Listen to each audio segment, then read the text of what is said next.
कभी कभी ऐसा होता है ना कि एक ही दिन में इतनी सारी बड़ी खबरें आ जाती हैं कि लगता है जैसे भविष्य की एक झलक मिल गई हो। और आज 8 नवंबर 2025 भारत के लिए बिल्कुल वैसा ही एक दिन है। तो चलिए देखते हैं भारत की 5 ऐसी बड़ी टेक अनाउंसमेंट्स को जो मिलकर एक बहुत ही बड़ी कहानी बता रही हैं। तो सबसे बड़ा सवाल यही उठता है कि आखिर भारत का डिजिटल भविष्य दिखेगा कैसा? क्या ये सिर्फ बड़े बड़े शहरों तक ही सिमट कर रह जाएगा या फिर गांवों की गलियों तक भी पहुंचेगा? क्या हम हमेशा दूसरों की टेक्नोलॉजी पर ही निर्भर रहेंगे या फिर अपना रास्ता खुद बनाएंगे? और शायद इन सवालों का जवाब आज की इन 5 बड़ी अनाउंसमेंट्स में ही छिपा है। देखिए, ये सिर्फ अलग अलग न्यूज़ आइटम्स नहीं है, ये एक बड़े पजल के छोटे छोटे हिस्से हैं, एक सोची समझी स्ट्रैटेजी का इशारा। और इस पजल का सबसे पहला और कह सकते हैं कि सबसे ज़रूरी हिस्सा है एआई यानी आर्टिफिशियल इंटेलिजेंस। लेकिन हाँ, ये वो वाला एआई नहीं है जो सिर्फ बड़ी बड़ी कंपनियों के लिए हो। नहीं, ये वो एआई है जिसका मकसद हर भारतीय की जिंदगी को आसान बनाना है। यहाँ सबसे दिलचस्प चीज पता है क्या है? कि भारत में एआई को लेकर अप्रोच डबल साइडेड है। एक तरफ है सरकार का एआई फॉर भारत इनिशिएटिव। इसका फोकस क्या है? जमीनी स्तर, खेती, हेल्थ, एजुकेशन जैसे जरूरी सेक्टर्स में, और वो भी स्थानीय भारतीय भाषाओं में बदलाव लाना।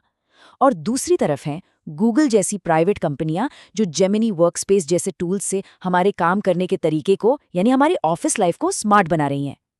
तो एक अप्रोच जमीन से जुड़ी है और दूसरी हमारी प्रोफेशनल लाइफ से। और इसका असर सिर्फ टेक्नोलॉजी तक ही नहीं रुकने वाला।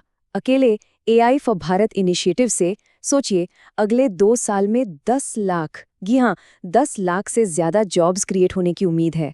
जरा सोचिए, ये नंबर कितनी फैमिलीज की जिंदगी बदल सकता है। तो एआई तो हो गया एक पिलर। अब आते हैं दूसरी बड़ी कहानी पर, जो है आत्मनिर्भरता की, मतलब अपनी टेक्नोलॉजी, अपना भविष्य बनाने की। देखिए, टाटा मोटर्स ने भारत की पहली 100% स्वदेशी ईवी बैटरी मैनेजमेंट चिप यानी बीएमएस चिप बना ली है। अब आसान भाषा में समझे तो ये बीएमएस चिप क्या है? ये बेसिकली किसी भी इलेक्ट्रिक गाड़ी की बैटरी का दिमाग है। ये उसकी सेफ्टी, उसकी एफिशिएंसी, उसकी लाइफ, सबका ख्याल रखती है। और इसका भारत में बनना, ये सिर्फ एक अचीवमेंट नहीं है, ये टेक इंडिपेंडेंस की तरफ एक बहुत बड़ी छलांग है। मतलब साफ है, अब हमें विदेशी चिप्स के इंपोर्ट पर निर्भर नहीं रहना पड़ेगा।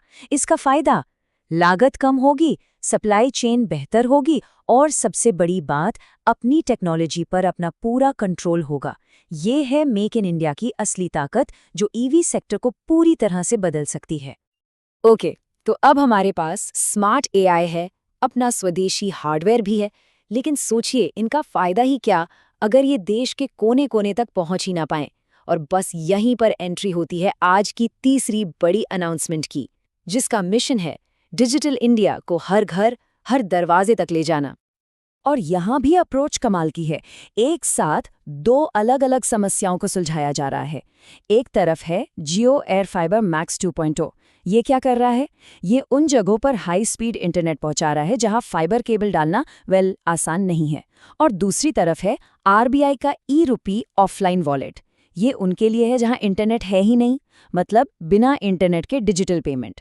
तो एक सोल्यूशन उस इंडिया के लिए जो ऑनलाइन है और दूसरा उस इंडिया के लिए जो अभी भी ऑफलाइन है। शानदार है ना? और सुनिए, ये सिर्फ कोई कॉन्सेप्ट या आइडिया नहीं है।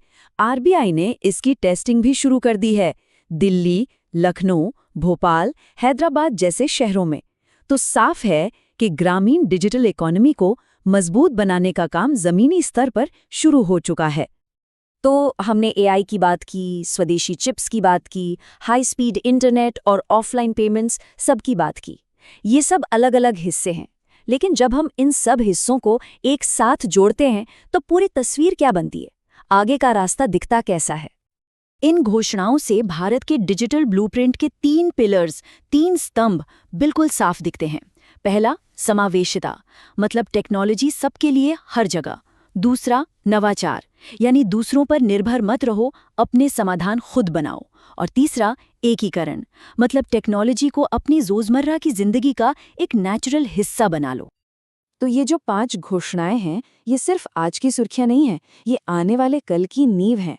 और ये हमें एक बड़े सवाल पर लाकर छोड़ देती हैं कि जब ये 3 ताकतें समावेशिता, नवाचार और एकीकरण एक साथ काम करेंगी तो ये सब मिलकर भारत को कहाँ ले जाएंगी?